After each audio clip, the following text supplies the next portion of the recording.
Bismillahirrahmanirrahim. Assalamualaikum warahmatullahi wabarakatuh. Perkenalkan, saya Rahma Dewi, NIM 0104212047. Saya dari kelas MDD. Di sini saya akan menjelaskan mengenai materi Pancasila. Baiklah, langsung saja. Yang pertama tentang wawasan kebangsaan, nasionalisme, dan identitas nasional.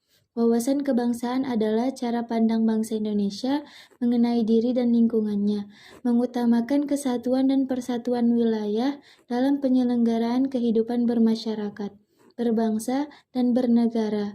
Adapun nasionalisme adalah paham kebangsaan yang tumbuh karena adanya persamaan nasib dan sejarah serta kepentingan untuk hidup bersama sebagai suatu bangsa yang merdeka, bersatu, berdaulat, demokratis, dan maju dalam satu kesatuan bangsa dan negara serta cita-cita bersama guna mencapai, memelihara, dan mengabdi identitas, persatuan, kemakmuran, dan kekuatan atau kekuasaan negara bangsa yang bersangkutan, sedangkan identitas nasional merupakan ciri khas yang dimiliki satu bangsa yang tentunya berbeda antara bangsa dengan bangsa yang lain. Yang kedua, tentang negara dan warga negara. Negara diartikan sebagai organisasi dalam suatu wilayah yang mempunyai kekuasaan tertinggi yang sah ditaati oleh rakyat. Negara adalah kelompok sosial yang menduduki wilayah atau daerah tertentu yang diorganisasi di bawah lembaga politik dan pemerintah yang efektif, mempunyai kesatuan politik, berdaulat sehingga berhak menentukan tujuan nasionalnya. Warga negara ialah penduduk sebuah negara berdasarkan keturunan, tempat kelahiran, dan sebagainya yang mempunyai kewajiban dan hak penuh sebagai seorang warga dari negara itu. Orang yang disebut warga negara bisa berupa warga lokal atau warga negara asing di sebuah negara. Hubungan warga negara dengan negara diantaranya dapat berupa otonomi. Ketiga, tentang sistem politik dan pemerintahan di Indonesia. Sistem pemerintahan adalah sistem yang menjelaskan hubungan antara pemegang kekuasaan eksekutif dan pemegang kekuasaan legislatif dan dalam menjalankan fungsi ketatanegaraannya.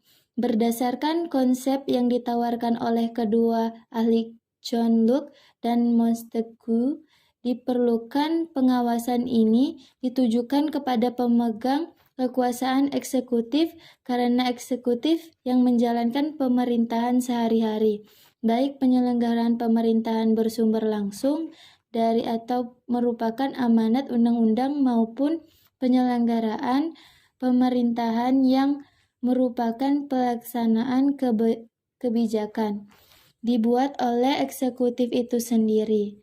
Keempat, tentang sistem politik dan pemerintahan di Indonesia. Sistem politik Indonesia merupakan sebuah kesatuan dari hubungan-hubungan yang dibentuk melalui totalitas dalam menjalankan kehidupan sosial, dalam menjalankan nilai-nilai yang telah dimiliki masyarakat Indonesia. Adapun sistem pemerintahan Indonesia yaitu masa Orde Lama, Orde Baru, dan masa Reformasi. Yang keempat, tentang HAM dan implementasinya di Indonesia. Hak asasi manusia adalah sebuah konsep hukum dan normatif yang menyatakan bahwa manusia memiliki hak yang melekat pada dirinya karena ia adalah seorang manusia, sedangkan implementasi ialah kegiatan yang dilakukan dengan perencanaan dan mengacu kepada aturan tertentu untuk mencapai tujuan suatu kegiatan. Intinya, implementasi dapat dilakukan bila sudah terdapat rencana atau konsep acara yang hendak dilakukan. Yang kelima, tentang hak dan kewajiban warga negara. Hak adalah kuasa untuk menerima atau melakukan sesuatu yang mestinya kita terima atau bisa dikatakan sebagai hal yang selalu kita lakukan dengan orang lain. Tidak boleh merampasnya entah secara paksa atau tidak. Kewajiban adalah suatu hal yang wajib kita lakukan demi mendapatkan hak atau wewenang kita. Warga negara adalah orang-orang yang menjadi bagian dari suatu penduduk yang menjadi unsur negara. Selanjutnya, yang keenam tentang demokrasi.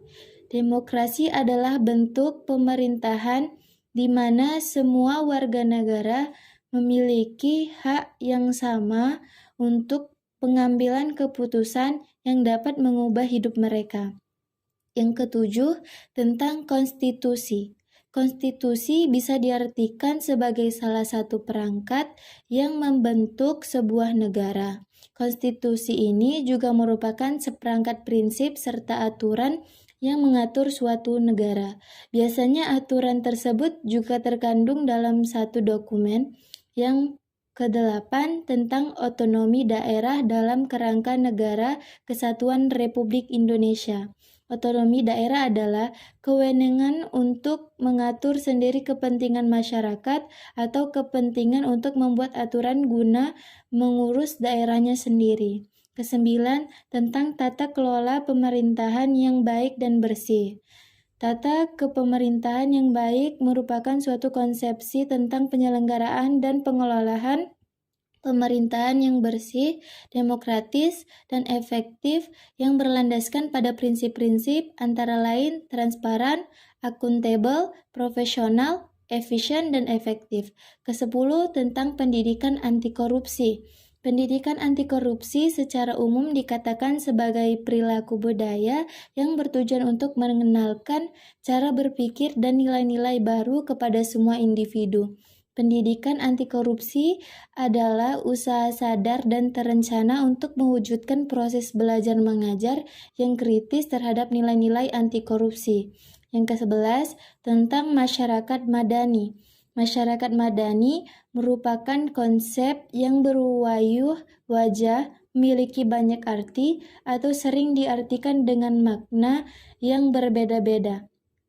Baiklah, itu saja yang bisa saya sampaikan.